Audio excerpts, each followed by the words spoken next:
Welcome to the first day, third story of Boccaccio's The Decameron. If you hear any heavy breathing or thuds in the background, that is Chaucer playing, begging me to take him to the park. Chaucer is my dog. First day, third story. Melchisedech, a Jew, by means of a short story about 3 rings, escapes from a trap set for him by Saladin. Nephile's tale was praised by all, and when she had finished talking, Filomena, at the queen's command, began to speak in this fashion. The tale that Nephile told brings back to my memory a dangerous incident that once happened to a Jew. And since God and the truth of our faith have already been well dealt with by us, from now on, nothing should prevent us from descending to the acts of men. We're going to change the subject. Now I shall tell you this story, and when you've heard it, perhaps you will become more cautious when you reply to questions put to you. Chaucer. Hey. Hey.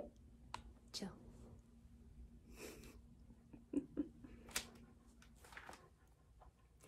You should know, my dear companions, that just as stupidity can often remove one from a state of happiness and place him in the greatest misery, so too intelligence can rescue the wise man from the gravest of dangers and restore him to his secure state.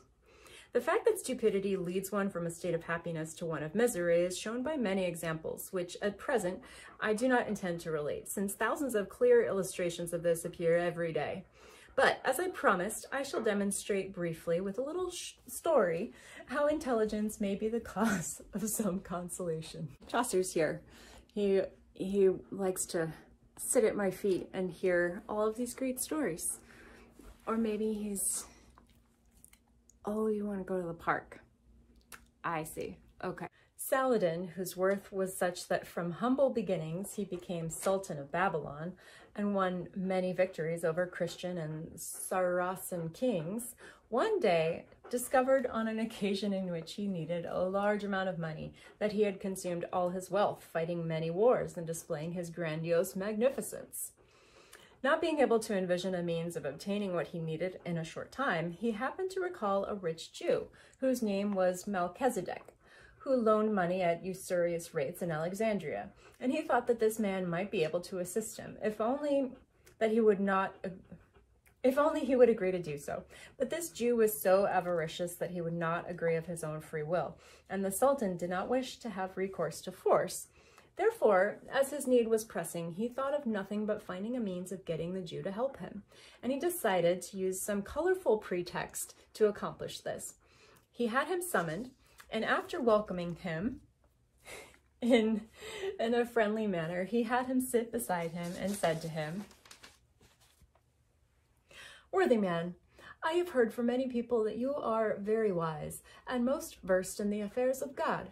Because of this, I would like you to tell me which of the 3 laws you believe to be the true one, the Jewish, the Saracen,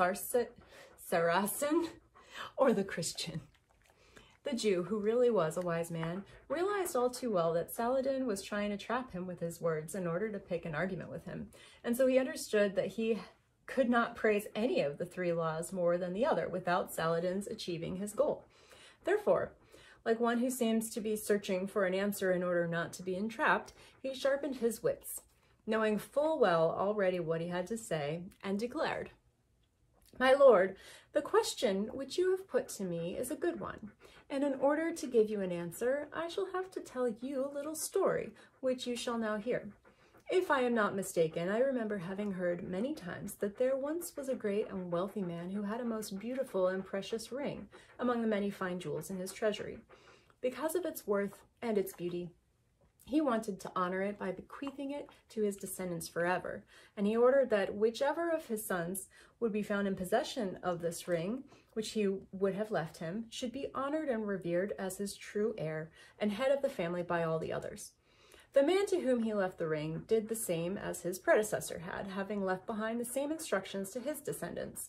In short, this ring went from hand to hand through many generations, and finally It came into the possession of a man who had 3 handsome and virtuous sons, all of whom were obedient to their father. And for this reason, all 3 were equally loved by him. Since the father was growing old and they knew about the tradition of the ring, each of the 3 men was anxious to be the most honored among his sons. And each one, as best he knew how, begged the father to leave the ring to him when he died.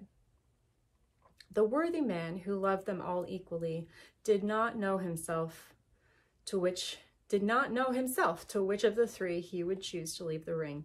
And since he had promised it to each of them, he decided to try to satisfy all 3. He had a good jeweler secretly make 2 more rings, which were so much like the first one that he had himself, who had them made, could hardly tell which one was the real one. When the father was dying, he gave a ring to each of his sons in secret. And after he died, each son claimed the inheritance and position, and one son denied the claims of the other, each bringing forth his ring to prove his case. And when they discovered the rings were so much alike that they could not recognize the true one, they put aside the question of who the true heir was and left it undecided, as it is to this day. And let me say the same thing to you, my Lord, concerning the 3 laws given to 3 peoples by God our Father, which are the subject of the question you put to me. Each believes itself to be the true heir, to possess the true law, and to follow the true commandments. But whoever is right, just as is the case of the rings, is still undecided. Saladin realized how the man had most cleverly avoided the trap which he had set to snare him, and for that reason he decided to make his needs known openly to him, and to see if he might wish to help him.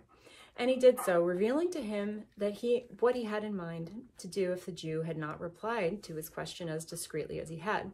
The Jew willingly gave Saladin as much money as he desired, and Saladin later repaid him in full. In fact, he more than repaid him. He gave him great gifts and always esteemed him as his friend, and kept him near him at court in a grand and honorable fashion.